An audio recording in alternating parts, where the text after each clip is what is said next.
ಇನ್ನು ನಟಿ ರನ್ಯಾ ಸ್ಮಗ್ಲಿಂಗ್ ಕೇಸ್ಗೆ ಸಂಬಂಧಪಟ್ಟ ಹಾಗೆ ಗೆಳೆಯ ತರುಣ್ಗೂ ಕೂಡ ಸಂಕಷ್ಟ ಎದುರಾಗಿದೆ. ಸ್ಟಾರ್ ಹೋಟೆಲ್ ಮಾಲೀಕನ ಮೊಮ್ಮಗನನ್ನ ಬಂಧಿಸಿದೆ ಡಿಆರ್ಐ. ಸದ್ಯ 5 ದಿನಗಳ ಕಾಲ ತರುಣ್ನ ಡಿಆರ್ಐ ಕಸ್ಟಡಿಗೆ ನೀಡಿ ಕೋರ್ಟ್ ಆದೇಶವನ್ನ ಮಾಡಿದೆ. ಮಾರ್ಚ್ 15ನೇ ತಾರೀಕಿನವರೆಗೂ ತರುಣ್ ರಾಜ್ ಡಿಆರ್ಐ ಕಸ್ಟಡಿಗೆ ಒಪ್ಪಿಸಲಾಗಿದೆ.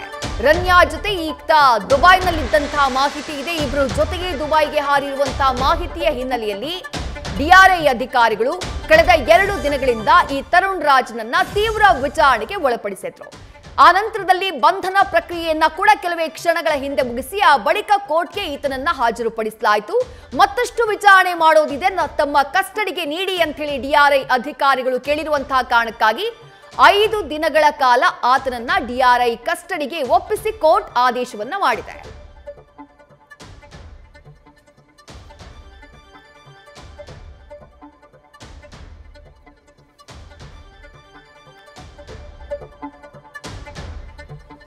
ರೈಟ್, ಕೋರ್ಟ್ಗೆ ಹಾಜರುಪಡಿಸಿದಂತಹ ಸಂದರ್ಭದಲ್ಲಿ ರನ್ಯಾ ರಾವ್ಳನ್ನ ನ್ಯಾಯಾಧೀಶರು ಪ್ರಶ್ನೆಯನ್ನ ಕೇಳಿದ್ದಾರೆ.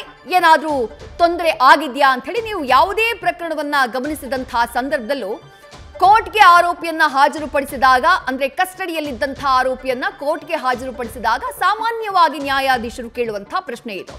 ರನ್ಯಾ ರಾವ್ಗೂ ಕೂಡ ಅದೇ ಪ್ರಶ್ನೆಯನ್ನ ಕೇಳಲಾಗಿದೆ, ಏನಾದ್ರೂ ತೊಂದರೆ ಆಗಿದ್ಯಾ ಅಂತ ಹೇಳಿ. ಆ ಸಂದರ್ಭದಲ್ಲಿ ರನ್ಯಾ ರಾವ್ ನನಗ್ ಮಾನಸಿಕ ಹಿಂಸೆಯಾಗಿದೆ ಅಂತ ಹೇಳಿ ಸಣ್ಣ ಧ್ವನಿಯಲ್ಲಿ ಉತ್ತರವನ್ನ ಕೊಟ್ರಂತೆ. ಪ್ರಶ್ನೆಗೆ ಮಾತ್ರ ಉತ್ತರ ನೀಡಿ ಅಂತ ಹೇಳಿ ಮತ್ತೆ ಕಟ್ಟುನಿಟ್ಟಾಗಿ ಸೂಚಿಸಿದಂಥ ನ್ಯಾಯಾಧೀಶರು ಚಿಕಿತ್ಸೆಯನ್ನ ಕೊಡಿಸಿದ್ರಾ ಅಂತ ಕೇಳಿದ್ದಾರೆ. ಅಥವಾ 3rd ಡಿಗ್ರಿ ಹೊಡೆಯೋದು ಏನಾದ್ರೂ ಮಾಡಿದ್ರಾ ಅಂತ ಹೇಳಿ ಪ್ರಶ್ನೆ ಮಾಡಿದ್ದಾರೆ.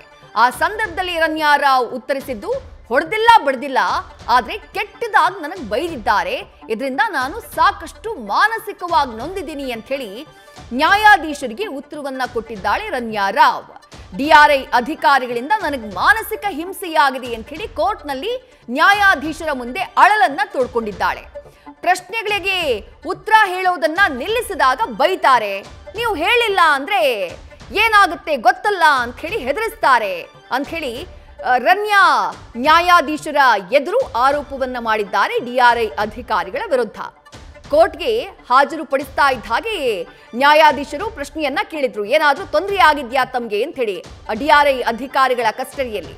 ಆಗ ರನ್ಯಾ ಕೊಟ್ಟಿರುವಂತಹ ಉತ್ತರ ಇದು, ನನಗ್ ಮಾನಸಿಕ ಹಿಂಸೆಯಾಗಿದೆ ಅಂತ ಹೇಳಿ ಹೇಳಿದಂಥ ರನ್ಯಾ, ಹೊಡೆದಿಲ್ಲ ಬಡ್ದಿಲ್ಲ, ಆದ್ರೆ ಕೆಟ್ಟದಾಗಿ ಬೈದಿದ್ದಾರೆ, ಇದರಿಂದ ಸಾಕಷ್ಟು ಮಾನಸಿಕವಾಗಿ ನೊಂದಿದ್ದೀನಿ, ಪ್ರಶ್ನೆಗಳಿಗೆ ಉತ್ತರ ಕೊಡುವುದನ್ನ ನಿಲ್ಲಿಸಿದ್ರೆ ಆಗ ಬೈಯೋಕ್ ಶುರು ಮಾಡ್ತಾರೆ, ನೀವು ಹೇಳಿಲ್ಲ ಅಂದ್ರೆ ಏನಾಗುತ್ತೆ ಅಂತ ಗೊತ್ತಲ್ಲ ಅಂತ ಹೇಳಿ ಡಿಆರ್ಐ ಅಧಿಕಾರಿಗಳು ನನ್ನನ್ನ ಬೆದರಿಸಿದ್ದಾರೆ ಅಂತ ಹೇಳಿ ಆರೋಪಿಸಿದ್ದಾರೆ ರನ್ಯಾ ರಾವ್ ನ್ಯಾಯಾಧೀಶರ ಮುಂದೆ.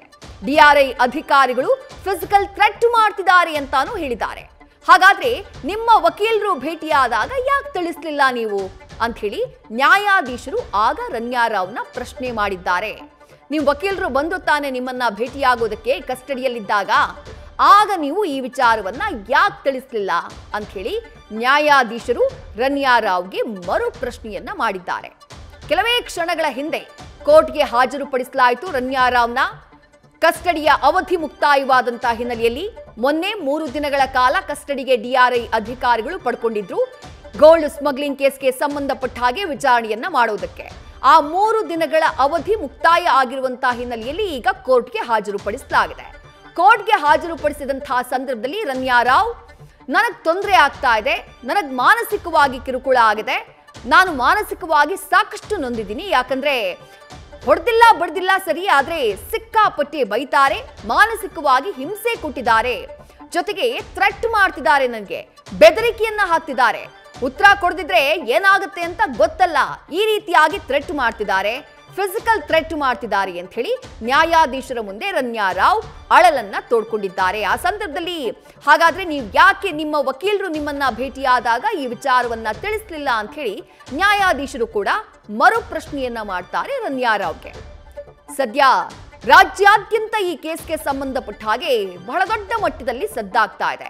ಯಾಕಂದ್ರೆ ಈ ಗೋಲ್ಡ್ ಸ್ಮಗ್ಲಿಂಗ್ ನಲ್ಲಿ ಕೇವಲ ರನ್ಯಾ ಮಾತ್ರ ಭಾಗಿಯಾಗಿರುವುದಲ್ಲ, ಇವತ್ತು ಆಕೆಯ ಸ್ನೇಹಿತ ತರುಣ್ ರಾಜ್, ಹೋಟೆಲ್ ಮಾಲೀಕರೊಬ್ಬರ ಪುತ್ರ, ಆತನನ್ನ ಕೂಡ ಅರೆಸ್ಟ್ ಮಾಡುವಂತಹ ಕೆಲಸವನ್ನ ಈಗಾಗಲೇ ಡಿಆರ್ಐ ಅಧಿಕಾರಿಗಳು ಮಾಡಿದ್ದಾರೆ. ಜೊತೆಗೆ ಇಬ್ಬರು ಪ್ರಭಾವಿ ಸಚಿವರನ್ನ ಈಕೆ ಅರೆಸ್ಟ್ ಆದಂತಹ ಸಂದರ್ಭದಲ್ಲಿ ಸಂಪರ್ಕ ಮಾಡುವುದಕ್ಕೆ ಪ್ರಯತ್ನ ಪಟ್ಟಿದ್ಲು ಅನ್ನುವಂತ ಮಾಹಿತಿ ಇದೆ. ಹೀಗಾಗಿ ರಾಜಕೀಯವಾಗಿಯೂ ಕೂಡ ಪ್ರಕರಣ ದೊಡ್ಡ ಮಟ್ಟದಲ್ಲಿ ಸದ್ದು ಮಾಡ್ತಾ ಇದೆ. ಇವತ್ತು ಸೆಷನ್ ನಲ್ಲೂ ಕೂಡ ಈ ವಿಚಾರವಾಗಿ ಚರ್ಚೆ ನಡೆಯಿತು. ಸೂಕ್ತವಾದಂತಹ ತನಿಖೆ ಮಾಡ್ತೀವಿ ಅಂತ ಹೇಳಿ ಆ ಸಂದರ್ಭದಲ್ಲಿ ಗೃಹ ಸಚಿವರಾಗಿರುವಂತಹ ಡಾಕ್ಟರ್ ಜಿ ಪರಮೇಶ್ವರ್ ಕೂಡ ಉತ್ತರ ಕೊಟ್ಟರು. ಇನ್ನು ಮಾನಸಿಕ ಹಿಂಸೆ ಆಗ್ತಾ ಇದೆ ಅಂತ ಹೇಳ್ತಾ ಇದ್ದೀರಿ, ಡಿಆರ್ಐ ಅಧಿಕಾರಿಗಳು ಬೈದ್ರು ಅಂತ ಹೇಳ್ತಿದ್ದೀರಿ, ಫಿಸಿಕಲ್ ಥ್ರೆಟ್ ಮಾಡ್ತಿದ್ದಾರೆ ಅಂತ ಹೇಳ್ತಿದ್ದೀರಿ. ಹಾಗಿದ್ರೆ ನಿಮ್ಮ ವಕೀಲರು ನಿಮ್ಮನ್ನ ಭೇಟಿಯಾಗುವುದಕ್ಕೆ ಬಂದಾಗ ನೀವು ಯಾಕೆ ಈ ವಿಚಾರವನ್ನ ತಿಳಿಸ್ಲಿಲ್ಲ ಅಂತ ಹೇಳಿ ನ್ಯಾಯಾಧೀಶರು ರನ್ಯಾರಾವ್ಗೆ ಪ್ರಶ್ನೆಯನ್ನ ಮಾಡಿದ್ದಾರೆ. ನಮ್ಮ ವಿಚಾರಣೆಗೆ ಯಾವುದೇ ರೀತಿಯಾದಂತಹ ಸಹಕಾರವನ್ನ ರನ್ಯಾ ನೀಡ್ತಾ ಇಲ್ಲ. ಈ ಮಾತನ್ನ ಹೇಳ್ತಾ ಇರೋದು ಈಗ ಡಿಆರ್ಐ ಪರ ವಕೀಲರು, ಅಂದ್ರೆ ತನಿಖಾ ಸಂಸ್ಥೆಯ ಪರ ವಕೀಲರು ಮಾಡ್ತಾ ಇರುವಂತ ವಾದ ಇದು. ರನ್ಯಾರಾವ್ ವಿಚಾರಣೆಯ ಸಂದರ್ಭದಲ್ಲಿ ಯಾವುದೇ ರೀತಿಯಾದಂತಹ ಸಹಕಾರವನ್ನ ನೀಡಿಲ್ಲ. ನೀವು ಕಸ್ಟಡಿಗೆ ಕೊಡುವಂತಹ ಸಂದರ್ಭದಲ್ಲಿ ತನಿಖೆಗೆ ಸಹಕರಿಸಬೇಕು ಅಂತ ಹೇಳಿ ಆರೋಪಿಗೆ ಸೂಚನೆಯನ್ನ ಕೊಟ್ಟಿದ್ರಿ. ಆದ್ರೆ ಆರೋಪಿ ನಿಮ್ಮ ಆದೇಶವನ್ನ ಸೂಚನೆಯನ್ನ ಪಾಲಿಸಿಲ್ಲ. ಕಸ್ಟಡಿಯಲ್ಲಿ ನಾವು ವಿಚಾರಣೆ ಮಾಡಿದಾಗ ಆಕೆ ಯಾವುದೇ ರೀತಿಯಾದಂತಹ ಸಹಕಾರವನ್ನ ನೀಡಿಲ್ಲ. ನಾವು ಎಷ್ಟೇ ಬಾರಿ ಪ್ರಶ್ನೆ ಮಾಡಿದ್ರು ರನ್ಯಾರಾವ್ ಉತ್ತರವನ್ನ ಕೊಟ್ಟಿಲ್ಲ ಅಂತ ಹೇಳಿ ನ್ಯಾಯಾಲಯಕ್ಕೆ ತಿಳಿಸುವಂತಹ ಕೆಲಸವನ್ನ ಮಾಡಿದ್ದಾರೆ ಡಿಆರ್ಐ ಪರ ವಕೀಲರು. ನಾವು ಯಾವುದೇ ರೀತಿಯಾದಂತಹ ಥ್ರೆಟ್ ಅನ್ನ ಮಾಡಿಲ್ಲ, ಅಂದ್ರೆ ನಾವು ಯಾವುದೇ ರೀತಿಯಾದಂತಹ ಬೆದರಿಕೆಯನ್ನ ಮಾಡಿಲ್ಲ, ಬೆದರಿಕೆಯನ್ನ ಹಾಕಿಲ್ಲ ವಿಚಾರಣೆಯ ಸಂದರ್ಭದಲ್ಲಿ. ಬೇಕಿದ್ರೆ ಆಕೆ ಹೇಳಿದಂಗೆ ನಾವು ಬೈದಿದ್ದೀವಿ ಅಥವಾ ಇನ್ನೇನೋ ಥ್ರೆಟ್ ಮಾಡಿದೀವಿ ಅಂದ್ರೆ ಸಿಸಿಟಿವಿ ಫುಟೇಜ್ ಇದೆ, ಅದನ್ನ ಬೇಕಿದ್ರೆ ಕೋರ್ಟ್ಗೆ ಪ್ರೊಡ್ಯೂಸ್ ಮಾಡೋದಕ್ಕೆ ನಾವು ರೆಡಿ ಇದ್ದೀವಿ. ಯಾಕಂದ್ರೆ ರನ್ಯಾರಾವ್ನ ಡಿಆರ್ಐ ಅಧಿಕಾರಿಗಳು ವಿಚಾರಣೆ ಮಾಡಿರೋದು ಸಿಸಿಟಿವಿಯ ಸರ್ವೆಲೆನ್ಸ್ ನಲ್ಲಿ ಅಂತ ಹೇಳಿ ಡಿಆರ್ಐ ಪರ ವಕೀಲರು ಕೋರ್ಟ್ಗೆ ತಿಳಿಸುವಂತಹ ಕೆಲಸವನ್ನ ಮಾಡಿದ್ದಾರೆ. ಅಂದ್ರೆ ರನ್ಯಾರಾವ್ ನ್ಯಾಯಾಧೀಶರ ಮುಂದೆ ಡಿಆರ್ಐ ಅಧಿಕಾರಿಗಳ ವಿರುದ್ಧ ಮಾನಸಿಕ ಹಿಂಸೆ ಜೊತೆಗೆ ಥ್ರೆಟ್ ಮಾಡ್ತಿದ್ದಾರೆ ಎನ್ನುವಂತಹ ಆರೋಪವನ್ನ ಮಾಡಿದ್ರಲ್ಲ, ಅದನ್ನ ಸಾರಾ ಸಗಟಾಗಿ ತಳ್ಳಿ ಹಾಕಿದೆ ಡಿಆರ್ಐ. ತನಿಖಾ ಸಂಸ್ಥೆ ಡೈರೆಕ್ಟರೇಟ್ ಆಫ್ ರೆವೆನ್ಯೂ ಇಂಟೆಲಿಜೆನ್ಸ್ ಅವರು ಸಾರಾ ಸಗಟಾಗಿ ತಳ್ಳಿ ಹಾಕಿದ್ದಾರೆ. ರನ್ಯಾರಾವ್ನ ವಿಚಾರಣೆ ಮಾಡಿದ್ದು ಸಿಸಿಟಿವಿ ಸರ್ವಿಲೆನ್ಸ್ ನಲ್ಲಿ. ಅಲ್ಲಿ ಏನೇ ಮಾಡಿದ್ರು ಸಿಸಿಟಿವಿಯಲ್ಲಿ ರೆಕಾರ್ಡ್ ಆಗಿರುತ್ತೆ. ಕೋರ್ಟ್ ಬಯಸಿದ್ರೆ ಆ ಸಿಸಿಟಿವಿ ಫುಟೇಜ್ ನ ನಾವು ಕೋರ್ಟ್ಗೆ ಪ್ರೊಡ್ಯೂಸ್ ಮಾಡೋದಕ್ಕೆ ಸಿದ್ಧ ಇದ್ದೀವಿ. ಆಕೆ ಸುಳ್ಳು ಹೇಳ್ತಿದ್ದಾರೆ, ಆಕೆ ನಮ್ಮ ವಿಚಾರಣೆಗೆ ಆಕೆ ಸಹಕರಿಸಿಲ್ಲ. ಎಷ್ಟೇ ಬಾರಿ ಪ್ರಶ್ನೆಯನ್ನ ಕೇಳಿದ್ರು ಯಾವ ಪ್ರಶ್ನೆಗೂ ರನ್ಯಾರಾವ್ ಸಮರ್ಪಕವಾದಂತಹ ಉತ್ತರವನ್ನ ಕೊಟ್ಟಿಲ್ಲ. ಆಕೆ ಕಂಪ್ಲೀಟ್ ಆಗಿ ಸಿಸಿಟಿವಿ ಸರ್ವಿಲೆನ್ಸ್ ನಲ್ಲೇ ಇದ್ರು ಅಂತ ಹೇಳಿ ಡಿಆರ್ಐ ಪರ ವಕೀಲರು ಕೋರ್ಟ್ಗೆ ತಿಳಿಸಿದ್ದಾರೆ. ಜೊತೆಗೆ ವಿಚಾರಣೆಯ ವೇಳೆ ಎಲ್ಲವನ್ನ ಕೂಡ ರೆಕಾರ್ಡ್ ಮಾಡಲಾಗಿದೆ. ಆಕೆ ಕೊಟ್ಟಂತಹ ಎಲ್ಲಾ ಸ್ಟೇಟ್ಮೆಂಟ್, ನಾವು ಕೇಳಿದಂತಹ ಎಲ್ಲಾ ಪ್ರಶ್ನೆ ಎಲ್ಲವೂ ಕೂಡ ರೆಕಾರ್ಡ್ ಆಗಿದೆ. ಈ ರೀತಿಯಾಗಿ ಹೇಳಿ ಅಂತ ಹೇಳಿ ಅವರು ಕೋರ್ಟ್ಗೆ ಬಂದ ಕೂಡಲೇ ಅವರ ವಕೀಲರು ಸೂಚಿಸಿದ್ದಾರೆ. ಇದು ಕೋರ್ಟ್ನಲ್ಲಿ ಸಾಮಾನ್ಯವಾಗಿ ಆಗುವಂತಹ ಒಂದು ಪ್ರಕ್ರಿಯೆ. ಈಗ ವಾದ ಪ್ರತಿವಾದ ನಡೀತಾ ಇದೆ. ಆ ಸಂದರ್ಭದಲ್ಲಿ ಡಿಆರ್ಐ ಪರ ವಕೀಲರು ಅವರು ಮಾಡ್ತಾ ಇರುವಂತಹ ಆರೋಪವನ್ನ ನೀವು ಗಮನಿಸ್ತಾ ಇದ್ದೀರಿ. ಯಾಕಂದ್ರೆ ರನ್ಯಾರಾವ್ ಮಾಡಿದಂತಹ ಆರೋಪವನ್ನ ಅಲ್ಲಗಳೆದಂತಹ ಡಿಆರ್ಐ ಪರ ವಕೀಲರು ಈಗ ಹೇಳ್ತಿದ್ದಾರೆ, ರನ್ಯಾರಾವ್ಗೆ ಹೀಗೆ ಹೇಳು ಅಂತ ಹೇಳಿ ಇಲ್ಲಿಗೆ ಬಂದ್ಮೇಲೆ, ಕೋರ್ಟ್ ಆವರಣಕ್ಕೆ ಬಂದ್ಮೇಲೆ ಆಕೆಯ ಪರ ವಕೀಲರು ಸೂಚಿಸಿದ್ರು. ಹಾಗಾಗಿ ಆಕೆ ಈ ರೀತಿಯಾದಂತಹ ಹೇಳಿಕೆಯನ್ನ ಕೊಡ್ತಿದ್ದಾಳೆ ಅಂತ ಹೇಳಿ ಡಿಆರ್ಐ ಪರ ವಕೀಲರು ನ್ಯಾಯಾಧೀಶರ ಮುಂದೆ ಹೇಳಿದ್ದಾರೆ. ರನ್ಯಾ ಪರ ವಕೀಲರ ಮೇಲೆ ನ್ಯಾಯಾಧೀಶರ ಎದುರು ಸದ್ಯ ತನಿಖಾಧಿಕಾರಿ ಕೊಡ್ತಾ ಇರುವಂತ ಮಾಹಿತಿ ಇದು. ಇನ್ನು ರನ್ಯಾರನ್ನ ಕಸ್ಟಡಿಗೆ ಕೇಳಿಲ್ಲ ಅಧಿಕಾರಿಗಳು. ರೈಟ್, ಮಹತ್ವದ ಅಪ್ಡೇಟ್ ಬರ್ತಾ ಇದೆ. 3 ದಿನಗಳ ಕಾಲ ಕಸ್ಟಡಿಗೆ ಪಡೆದಿದ್ದಂತಹ ಡಿಆರ್ಐ ಮತ್ತೆ ರನ್ಯಾರನ್ನ ತಮ್ಮ ಕಸ್ಟಡಿಗೆ ಕೇಳಿಲ್ಲ. ನ್ಯಾಯಾಂಗ ಬಂಧನಕ್ಕೆ ನೀಡುವುದಕ್ಕೆ ರಿಮಾಂಡ್ ಅರ್ಜಿಯನ್ನ ಡಿಆರ್ಐ ಅಧಿಕಾರಿಗಳು ಸಲ್ಲಿಕೆ ಮಾಡಿದ್ದಾರೆ. ಮತ್ತೆ ಕಸ್ಟಡಿಗೆ ಕೇಳಬಹುದು ಅನ್ನುವಂಥ ನಿರೀಕ್ಷೆ ಇತ್ತು. ಯಾಕಂದ್ರೆ 3 ದಿನಗಳ ಕಾಲ ತನಿಖೆಗೆ ಆಕೆ ಸಹಕಾರವನ್ನ ನೀಡಿರುವಂತಹ ಹಿನ್ನೆಲೆಯಲ್ಲಿ ಡೈರೆಕ್ಟರೇಟ್ ಆಫ್ ರೆವೆನ್ಯೂ ಇಂಟೆಲಿಜೆನ್ಸ್ ಅಧಿಕಾರಿಗಳು ರನ್ಯಾರಾವ್ಳನ್ನ ಮತ್ತೆ ಕಸ್ಟಡಿಗೆ ಕೇಳಬಹುದೇನೋ ಅನ್ನುವಂತಹ ನಿರೀಕ್ಷೆ ಇತ್ತು. ಆದ್ರೆ ಮತ್ತೆ ಕಸ್ಟಡಿಗೆ ಕೇಳಿಲ್ಲ. ಮತ್ತೆ ಆಕೆಯನ್ನ ತಮ್ಮ ಕಸ್ಟಡಿಗೆ ತೆಗೆದುಕೊಂಡು ವಿಚಾರಣೆ ಮಾಡುವುದಕ್ಕೆ ಡಿಆರ್ಐ ಮುಂದಾಗಿಲ್ಲ. ಅವರು ನ್ಯಾಯಾಂಗ ಬಂಧನಕ್ಕೆ ಆಕೆಯನ್ನ ಒಪ್ಪಿಸಿ ಅಂತ ಹೇಳಿ ರಿಮಾಂಡ್ ಅರ್ಜಿಯನ್ನ ಸಲ್ಲಿಕೆ ಮಾಡಿದ್ದಾರೆ ಕೋರ್ಟ್ಗೆ. ಹಾಗಾಗಿ ಕೋರ್ಟ್ ಏನ್ ಆದೇಶ ಕೊಡುತ್ತೆ ಅಂತ ಹೇಳಿ ನೋಡಬೇಕು. ಯಾಕಂದ್ರೆ ಕೋರ್ಟ್ ನೀನು ನೇರವಾಗಿ ನ್ಯಾಯಾಂಗ ಬಂಧನಕ್ಕೆ ಒಪ್ಪಿಸುವಂತಹ ಸಾಧ್ಯತೆಯೇ ಹೆಚ್ಚು. ಸದ್ಯ ಕೋರ್ಟ್ನಲ್ಲಿ ಆಗ್ತಾ ಇರುವಂತಹ ವಾದ ಪ್ರತಿವಾದವನ್ನ ಗಮನಿಸ್ತಾ ಇದ್ದೀರಿ. ಇಲ್ಲಿ ಗಮನ ಸೆಳೆದಿದ್ದು ರನ್ಯಾರಾವ್ಳನ್ನ ಕೋರ್ಟ್ಗೆ ಪ್ರೊಡ್ಯೂಸ್ ಮಾಡ್ತಾ ಇದ್ದ ಹಾಗೆ ಆಕೆ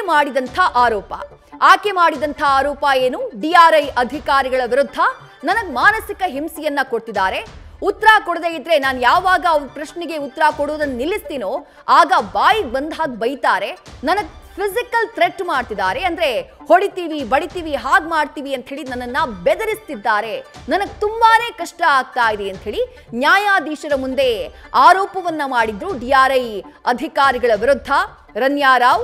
ಆ ಸಂದರ್ಭದಲ್ಲಿ DRIನ ವಕೀಲರು ಅವರು ಪ್ರತ್ಯುತ್ತರವನ್ನ ಕೊಡ್ತಾರೆ, ಪ್ರತಿವಾದವನ್ನ ಮಾಡ್ತಾರೆ. ಆಕೆಯೇ ನಮ್ಮ ತನಿಖೆಗೆ ಸಹಕರಿಸಿಲ್ಲ, ಎಷ್ಟೇ ಬಾರಿ ಪ್ರಶ್ನೆ ಕೇಳಿದ್ರು ಅದಕ್ಕೆ ಸರಿಯಾದಂತಹ ಉತ್ತರವನ್ನ ಕೊಟ್ಟಿಲ್ಲ. ಇನ್ನು ಆಕೆ ಹೇಳಿದ ಹಾಗೆ ಏನಾದ್ರೂ ಅನುಮಾನ ಇದ್ರೆ ನಾವೇನೋ ಬೈದಿದೀವಿ ಇನ್ನೇನೋ ಮಾಡಿದೀವಿ ಅಂತಂದ್ರೆ CCTV ಸರ್ವಿಲೆನ್ಸ್ ನಲ್ಲೇ ಇದ್ರು ಆಕೆ. ಅದನ್ನ ಪ್ರೊಡ್ಯೂಸ್ ಮಾಡೋದಕ್ಕೆ, ಕೋರ್ಟ್ಗೆ ಪ್ರೊಡ್ಯೂಸ್ ಮಾಡೋದಕ್ಕೆ ನಾವು ರೆಡಿ ಇದ್ದೀವಿ ಅಂತ ಹೇಳಿ DRI ಪರ ವಕೀಲರು ಕೋರ್ಟ್ನಲ್ಲಿ ಉಲ್ಲೇಖ ಮಾಡ್ತಾರೆ. ಅದಾದಂಥ ನಂತರ ರನ್ಯಾ ಪರ ವಕೀಲರು ಇಲ್ಲಿಗೆ ಬಂದ ಮೇಲೆ ಆಕೆಗೆ ಹೀಗೆ ಹೇಳಿ ಅಂತ ಹೇಳ್ಕೊಟ್ರು. ಆ ಕಾರಣಕ್ಕಾಗಿ ರನ್ಯಾ ಈ ರೀತಿಯಾದಂತಹ ಸ್ಟೇಟ್ಮೆಂಟ್ನ ನಿಮ್ಮ ಮುಂದೆ ಇಟ್ಟಿದ್ದಾರೆ ಅನ್ನುವಂಥ ಆರೋಪವನ್ನ ಕೂಡ ಮಾಡಿದ್ರು.